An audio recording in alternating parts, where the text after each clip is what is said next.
ইন্নী কুনতু মিনাজ জালিমিন।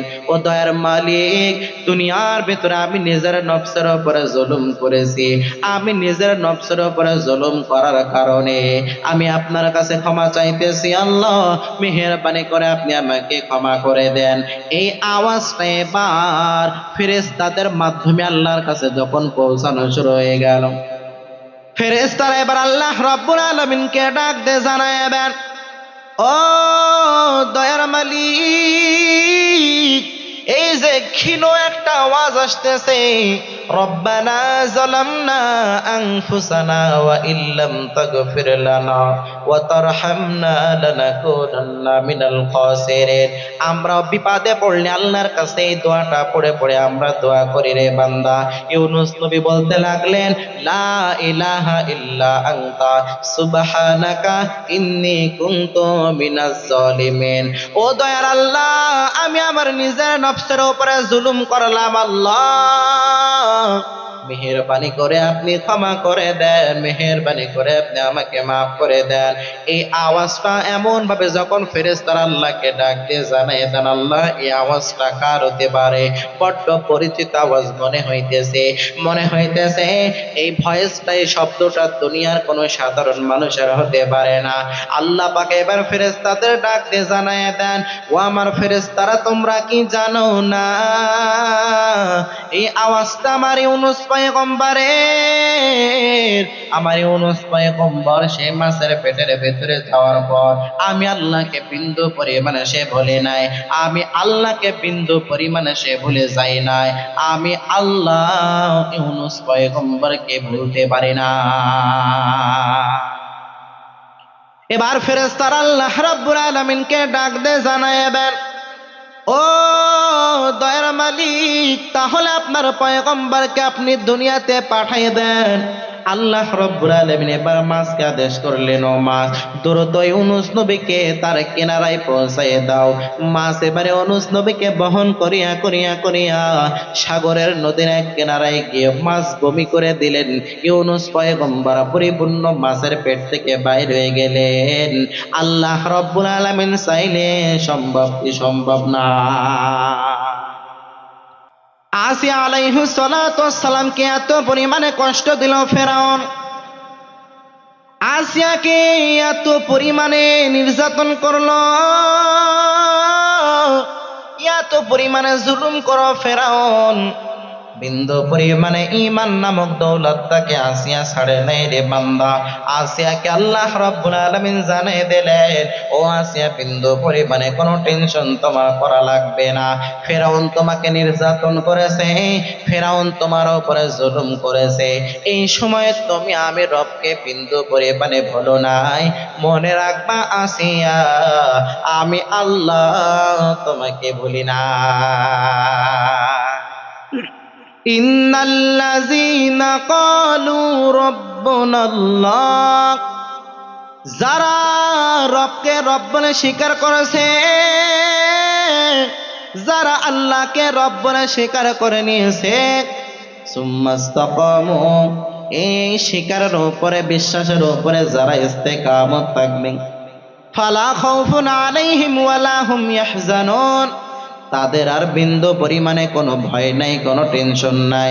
কেউ যদি আল্লাহকে রব বলে মেনে নেয়, কেউ যদি আল্লাহকে রব বলে স্বীকার করে নেয়, কেউ যদি আল্লাহকে বিন্দু পরিমাণে না ভোলে, আমার আল্লাহও তাকে ভুলবে না। ঘোষণা একজনের, জোরে বলেন তিনার নাম। আপনি বাবদ বড় বিপদ বালা মুসিবতের ভেতরে পড়ে গিয়েছেন, বিপদের ভিতরে পড়ার পরে আল্লাহকে যদি আপনি না ভোলেন, আল্লাহ আপনাকে ভুলবে না। এই গোটা পৃথিবীর ভিতরে আল্লাহ রাব্বুল আলামিন অসংখ্য অগণিত নবী রাসূলদেরকে পাঠাইলেন। এই অসংখ্য অগণিত নবী রাসূলরা দুনিয়ার ভিতরে আসার পরে আল্লাহ পাক সমস্ত নবীদেরকে একটাই দাওয়াত দিয়েছিলেন, একটাই দায়িত্ব দিয়েছিলেন, এ নবী এবং রাসূলগণ, তোমরা জমিনের ভিতরে যাওয়ার পর তোমরা কালেমার দাওয়াত দাও। আপনারা আমার পয়গম্বর নবী সাল্লাল্লাহু আলাইহি ওয়াসাল্লাম যখন মক্কার জমিনের ভিতরে আল্লাহ রাব্বুল আলামিন পরিপূর্ণ দায়িত্ব দিয়ে দিলেন, তুমি পরিপূর্ণ কালেমার দাওয়াত দিতে থাকো, কালেমার দাওয়াত দিতে থাকো। পয়গম্বর সমস্ত মানুষদেরকে জানিয়ে দিলেন, ইয়া আইয়ুহান নাস কুলু লা ইলাহা ইল্লাল্লাহ তুফলিহুন। ও দুনিয়ার মানুষেরা, তোমরা আল্লাহ ছাড়া কোনো মাবুদ নাই এটা তোমরা বিশ্বাস করো। লা ইলাহা ইল্লাল্লাহ, আল্লাহ ছাড়া দ্বিতীয় কোনো ইলাহ নাই, এটা যদি মানতে পারো, এটা যদি তোমরা পরিপূর্ণ বিশ্বাস করতে পারো, তাহলে তুফলিহুন, তোমরা সফল কামদের অন্তর্ভুক্ত হয়ে যায়বা। আমাদের নবী সহ যত নবী রাসূল গোটা পৃথিবীর ভিতরে আসছেন, সকলেই পৃথিবীর ভিতরে আসার পর এই জমিনের ভিতরে তারা যখন বিচরণ করলেন, সকলকে একটা দায়িত্ব আল্লাহ রাব্বুল আলামিন দিয়ে দিলেন, ও নবী এবং রাসূল, নবী এবং পয়গম্বর, যাও যাও জমিনের ভিতরে তোমরা গিয়ে কালেমার দাওয়াত দিতে থাকো। এই গোটা পৃথিবীর ভিতরে আল্লাহ রাব্বুল আলামিন একজন পয়গম্বরকে পাঠিয়েছিলেন, যেই পয়গম্বরের নাম ইউনুস আলাইহিস সালাম। ইউনুস নবীকে আমার আল্লাহ রাব্বুল আলামিন গোটা জমিনের ভিতরে পাঠাই দিলেন। ও ইউনুস পয়গম্বর, জমিনের ভিতরে যাওয়ার পর তুমি পরিপূর্ণ কালেমার দাওয়াত দিতে থাকো। আল্লাহ রাব্বুল আলামিন ইরাকের বিশাল এক জনপদের ভিতরে পাঠাই দিলেন। ইউনুস নবী ইরাকের জনপদের ভিতরে আসার পর মানুষদেরকে যখন কালেমার দাওয়াত দেওয়া শুরু করলেন, মানুষজন বিন্দু পরিমাণে ইউনুস নবীর কথা মানে না রে বান্দা। মানুষজন বিন্দু পরিমাণে ইউনুস নবীর কালেমা গ্রহণ করে না। ইউনুস নবী দীর্ঘদিন যাবত মানুষের দ্বারে দ্বারে গিয়ে বারবার বোঝায়, তোমরা কেউ আল্লাহর সাথে নাফরমানি করো না, কেউ তোমরা মূর্তি পূজা করো না। কারণ আল্লাহর সাথে নাফরমানি করে গোটা পৃথিবীর ভিতরে কেউ টিকতে পারে নাই। আল্লাহর সাথে গাদ্দারি করে এই জমিনের ভিতরে কেউ টিকতে পারে নাই। আমি ইউনুস নবী তোমাদেরকে আমি সঠিক পথ দেখানোর জন্য আমি তোমাদেরকে বোঝাইতেছি রে বান্দা, ও আল্লাহর বান্দারা, তোমরা আল্লাহ ছাড়া দ্বিতীয় কোনো ইলাহ নাই, আল্লাহ ছাড়া দ্বিতীয় কেউ সিজদা পাওয়ার কেউ উপযুক্ত নাই, আল্লাহ ছাড়া ইবাদত বন্দেগী কারোর বিন্দু পরিমাণে করা যাবে না। এমন ভাবে ভাবে ইউনুস নবী মানুষকে বারবার কালেমার দাওয়াত দেয়। ও ইরাকের জনপদের মানুষ, কেউ বিন্দু পরিমাণে কালেমার দাওয়াত গ্রহণ করল না। ইউনুস নবী এক পর্যায়ে নিজেকে আর দিশেহারাদের অন্তর্ভুক্ত বানায় ফেলল। ইউনুস নবীকে আল্লাহ রাব্বুল আলামিন এত পরিমাণে মর্যাদা দিলেন, জলিলুল কদর একজন পয়গম্বর, যার সম্পর্কে আল্লাহ রাব্বুল আলামিন সূরা সফফাতের 139 নম্বর আয়াতের ভিতর আল্লাহ পাক জানায়া দেন, ওয়া ইন্না ইউনুসা লামিনাল মুরসালিন। আল্লাহ পাক জানায়া দেন, নিশ্চয় আমি ইউনুস নবীকে পয়গম্বর নবী সাল্লাল্লাহু আলাইহি ওয়াসাল্লাম নবীদের অন্তর্ভুক্ত আমি বানায় দিলাম। নবীদের সম্মান কম না বেশি? আরো জোরে বলেন। নবীদের সম্মান অনেক বেশি, অনেক বেশি। ও ইউনুস নবীকে আমি আল্লাহ এত পরিমাণে সম্মানের অধিকারী বানায় দিলাম। ইউনুস নবী যখন মানুষদেরকে কালেমার দাওয়াত দেয়, কেউ তো কালেমার দাওয়াত গ্রহণ করে না রে বান্দা। ও আল্লাহর বান্দারা, ইউনুস নবী এক পর্যায়ে নিজেকে দিশেহারাদের অন্তর্ভুক্ত বানায় ফেললেন। ইউনুস নবী ওই কওমের উপরে, ইরাকের ওই জাতিদের উপরে তাদের জন্য বদদুয়া করে দিলেন। ইউনুস নবী বললেন, তোমরা ধ্বংস হয়ে যাও, ধ্বংস হয়ে যাও, তোমরা ধ্বংস হয়ে যাও। বারবার কালেমার দাওয়াত দিতেছে, কেউ গ্রহণ করে না। ইউনুস নবীকে কেউ মূল্যায়ন করতে চায় না। ইউনুস নবীর দাওয়াত বিন্দু পরিমাণে কেউ গ্রহণ করতে চায় না, যার কারণে ইউনুস নবী একটু রাগান্বিত হইয়া এবার ওই জায়গা থেকে পলায়ন করা শুরু করে দিলেন। সেই কথা আল্লাহ রাব্বুল আলামিন সুন্দরভাবে কোরআনের ভিতরে স্পষ্ট জানায় দিতেছেন। আল্লাহ রাব্বুল আলামিন জানায় দেন, সুন্দরভাবে ইউনুস নবীর কথা আল্লাহ রাব্বুল আলামিন বলতেছে। ইউনুস নবী ইরাকের জনপদ থেকে এবার পলায়ন করা শুরু করে দিলেন। দূরত্ব একটা পথ অতিক্রম করার পর এক জায়গার ভিতরে যাওয়ার পর বর্তমান যেই নদী নীল নদী ফোরাত নদী বলে অনেকে আপনারা চেনেন, এই নদীর কিনারায় গিয়ে দেখে একটা মাল বোঝে একটা নৌকা রয়েছে। এই নৌকার ভিতরে ইউনুস নবী উঠে গেল। আল্লাহ রাব্বুল আলামিন জানায় দেন, ইউনুস নবী এবার নৌকার ভিতরে ওঠার পর নৌকার ভিতরে আরো মানুষজন অনেকে রয়েছে। সমস্ত মানুষজন লইয়া এবার নৌকা যখন এই পার থেকে ওই পারে যাইবে, এমত অবস্থার ভিতরে মাঝ পথে যাওয়ার পর এবার নৌকাটা কেমন যেন হেলতে দুলতে শুরু করে দিল, কেমন যেন হেলা খেলা শুরু করে দিল। নৌকাটা যেন মাঝপথে যাইয়া নদীর মাঝপথে যাইয়া ডুবে যাইবে ভাব পরিপূর্ণ হেলতে দুলতে শুরু করে দিলেন। ওই জামানার ভিতরে ওই অঞ্চলের মানুষের ভিতরে একটা কুসংস্কার, একটা কুধারণা ছিল।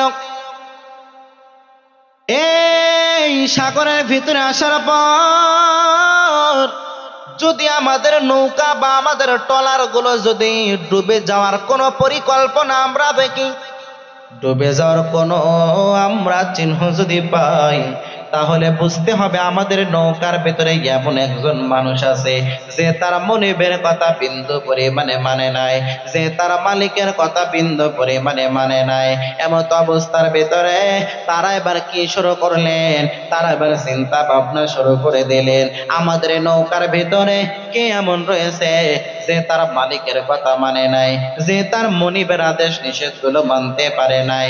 এমন একজন মানুষ যদি নৌকার ভেতরে থাকে, তাহলে এই নৌকা থেকে দ্রুত ফেলে দেওয়া লাগবে, তা না হলে একজনের জন্য আমাদের নৌকা ডুবে যাইবে, সবাই মরবো, এটা তো হতে পারে না। পারে নাকি? একজনের জন্য সবাই আমরা নৌকার ভিতরে পানি চলে যে আমরা ডুবে ডুবে মরবো, এটা হতে পারে না। আল্লাহ রাব্বুল আলামিন সে কথাও জানিয়ে দেন। আল্লাহ রাব্বুল আলামিন পবিত্র কোরআনের ভিতরে সূরা সাফফাতের ভিতরে আল্লাহ রাব্বুল আলামিন সুন্দরভাবে জানায় দেন, ফাসাহামা ফাকানা মিনাল মুদহাদিন। লটারি করা হইল, সকলের নাম নিয়ে নিয়ে লটারি করা হইল। যার নাম আসবে মনে করব সে তার মালিকের কথা মানে নাই, তাকে দ্রুত নৌকা থেকে ফেলাই দেওয়া লাগবে। ফাসাহামা ফাকানা মিনাল মুদহাদিন। প্রথমে একবার লটারি করা হইল, প্রথমে নাম চলে আসলো ইউনুস নবীর নাম। ইউনুস নবীর চেহারা কালো না পরিষ্কার? এত পরিমাণে সুন্দর চেহারা ইউনুস নবী। নৌকার সমস্ত মানুষগুলো ইউনুস নবীর দিকে তাকানোর পর দেখে না না এই মানুষটা তার মালিকের কথা মানে নাই, বিষয়টা এমন হতে পারে না। কারণ ইউনুস নবীর চেহারা এত সুন্দর, ইউনুস নবীর সৌন্দর্য চেহারা দেখিয়া দেখিয়া সকলে পাগল পারা হয়ে গেল। সকলে বলে না না এই মানুষটা কখনোই তার মালিকের কথা অমান্য করতে পারে না। দ্বিতীয়বার আবার লটারি করা হইল, ফাসাহামা ফাকানা মিনাল মুদহাদিন। আবার লটারি করা হইল, আবার নাম চলে আসলো ইউনুস পয়গম্বরের। আবার ওই সমস্ত মানুষগুলো আবার চিন্তা ভাবনা করতে লাগলো, হায় হায় এত সুন্দর মানুষ, এই মানুষটা কখনো তার মালিকের সাথে গাদ্দারি করতে পারে না, এই মানুষটা কখনো তার মালিকের অবাধ্য হতে পারে না, এই মানুষটা কখনো অপরাধী হতে পারে না। ইউনুস নবী এবার সমস্ত মানুষদেরকে ডাক দিয়ে বলে, আমার ভাই, আমার উপরে এত সুন্দর দেখতে, কিন্তু আমার ভেতরে কিন্তু ভালো নয়।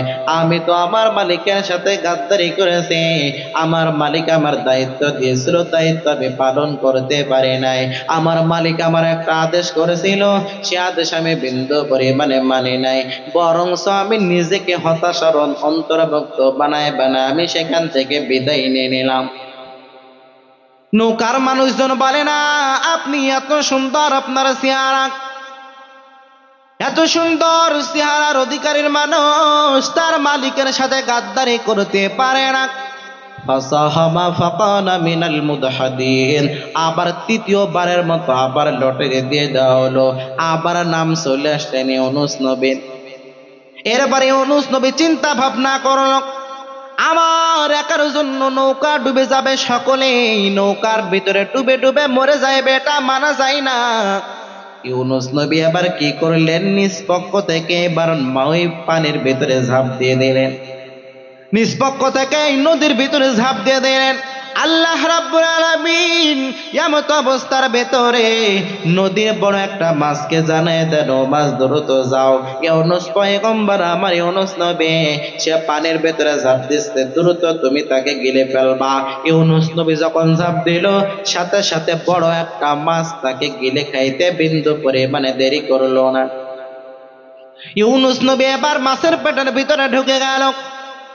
ওই মাছের পেটের ভিতরে যাওয়ার পর ইউনুস নবী এবার নিজের ভুল বুঝতে পারলো, হাই হাই, আমি তো আমার মালিক যে দায়িত্ব আমাকে দিয়েছিল এই দায়িত্ব মানতে আমি ব্যর্থ হয়ে গিয়েছিলাম।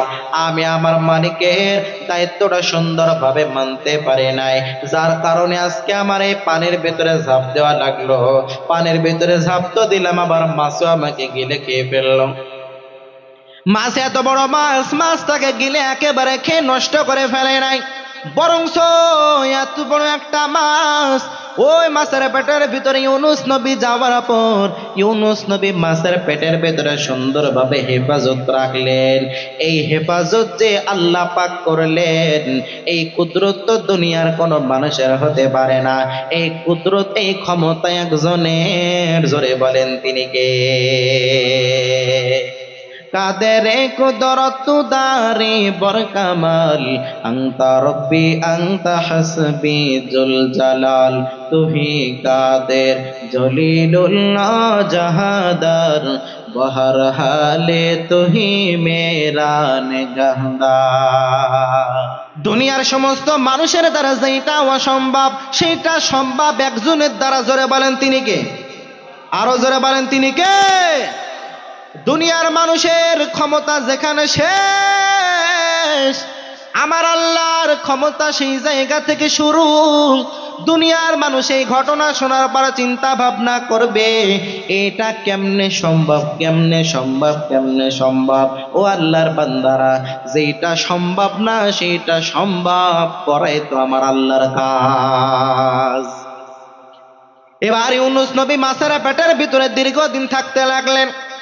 তাফসীরের ভিতরে এসেছে, কেউ বলেছে 3 দিন রয়েছেন, কেউ বলেছেন 7 দিন রয়েছেন, কেউ বলেছেন 1 মাস রয়েছেন, কেউ বলেছেন 40 দিন। ইউনুস নবী মাছের পেটের ভিতরে যাওয়ার পর ইউনুস নবী এবার নিজের ভুলটা সুন্দরভাবে বুঝতে পারলো।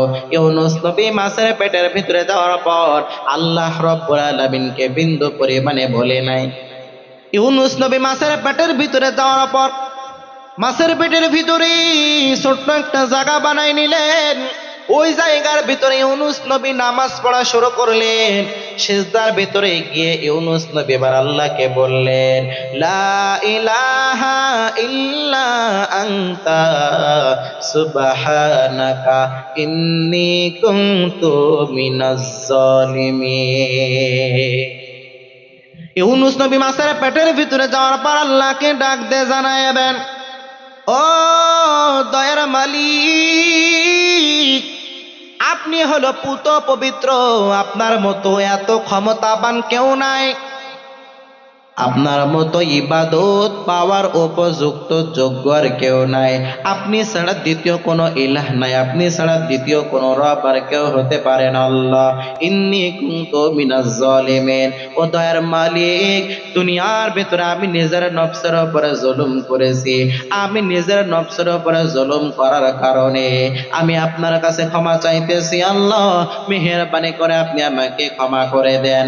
এই আওয়াজটা এবার ফেরেশতাদের মাধ্যমে আল্লাহর কাছে যখন পৌঁছানো শুরু হয়ে গেল, ফেরেশতারা এবার আল্লাহ রাব্বুল আলামিনকে ডাক দিয়ে জানাবেন, ও দয়ার মালিক, এই যে ক্ষীণ একটা আওয়াজ আসতেছে, রব্বানা যালামনা আনফুসানা ওয়া ইল্লাম তাগফির লানা ওয়া তারহামনা লানাকুনান্না মিনাল খাসিরিন।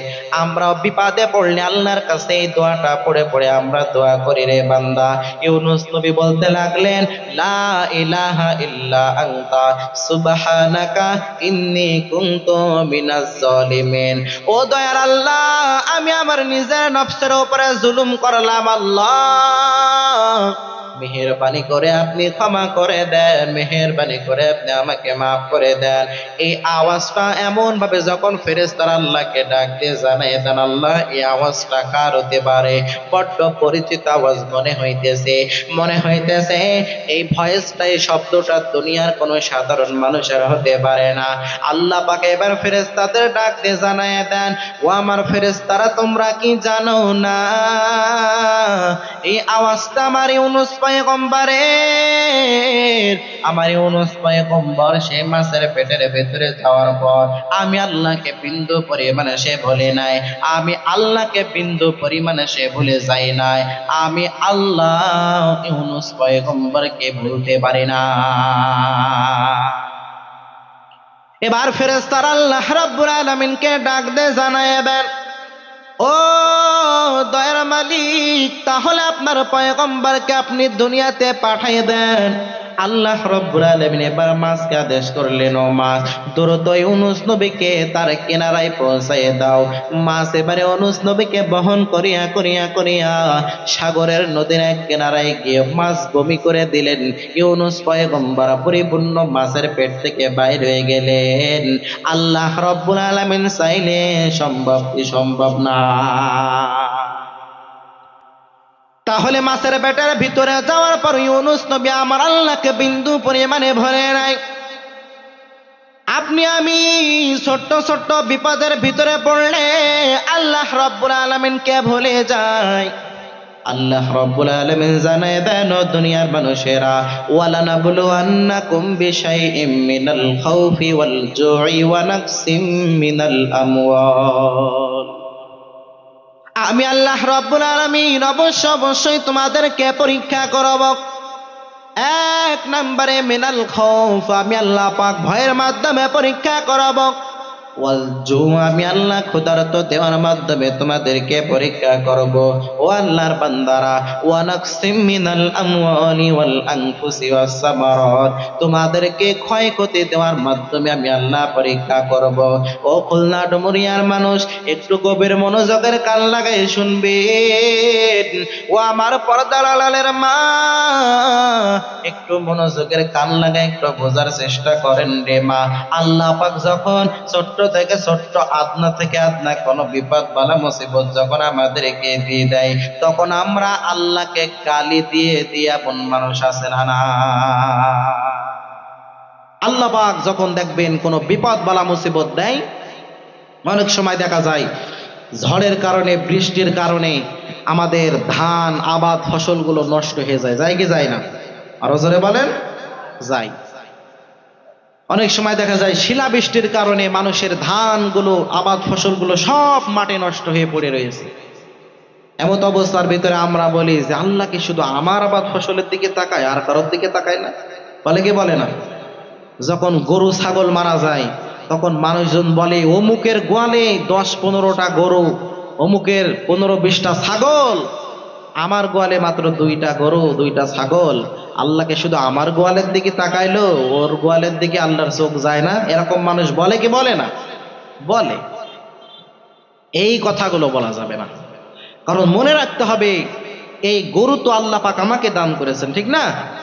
এই সম্পদ আল্লাহ পাক আমাকে দান করেছেন, এই সম্পদ আবার আমার থেকে আল্লাহ পাক নিয়ে যাইবেন, এইটা হলো আল্লাহর পরীক্ষা। এটা কি? আল্লাহর পরীক্ষা। আল্লাহ পাক কি বলেন? অনাকসিম মিনাল আমওয়ালি ওয়াল আনফুসি ওয়াস সামারাত ওয়াবাশশিরিস সাবিরিন। আল্লাহ রাব্বুল আলামিন বলেন, আমি কাউকে সম্পদ দেওয়ার মাধ্যমে পরীক্ষা করব, আবার কারোর থেকে সম্পদ নিয়ে নেওয়ার মাধ্যমে আমি আল্লাহ পরীক্ষা করব। তাহলে আল্লাহ রাব্বুল আলামিন যত বিপদ বালা মুসিবত আমাদেরকে দিবেন, বিন্দু পরিমাণে আল্লাহর উপরে নারাজ হওয়া যাবে না। আল্লাহ রাব্বুল আলামিন জানায় দেন দুনিয়ার ভিতরে যারা আল্লাহর খাঁটি গোলাম দাবি করবে, আল্লাহ রাব্বুল আলামিন জানায় দেন ওয়া ইবাদুর রহমানিল্লাযীনা ইয়ামশুনা আলাল আরদি হাওনা ওয়া ইযা খাতাবাহুমুল জাহিলুনা ক্বালু সালামা। আল্লাহ রাব্বুল আলামিন জানায় দেন দুনিয়ার ভিতরে যারা আল্লাহর খাঁটি গোলাম দাবি করবে তাদের ভিতরে এক নাম্বার গুণ থাকবে হাওড়ার গুণ। তার মানে নিজেকে ছোট্ট মনে করে করে চলাফেরা করা লাগবে রে বান্দা।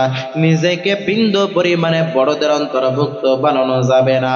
তার মানে নিজে কখনো তাকাব্বুরি করা যাবে না রে বান্দা। নিজের ভিতরে বিন্দু পরিমাণে অহংকারী করা যাবে না। কারণ দুনিয়ার ভিতরে দেখবেন মানুষ সম্পদ লইয়া অহংকারী করে, মানুষ বংশের পরিচয় লইয়া অহংকারী করে, মানুষ অহংকারী করে গাড়ি লইয়া বাড়ি লইয়া, মানুষ অহংকারী করে জমি জায়গা লইয়া, মানুষ করে কি করে না। কিন্তু যারা আল্লাহর খাঁটি গোলাম, যারা আল্লাহর প্রিয় বান্দা, ওই ব্যক্তি তো খুব ভালো করে জানি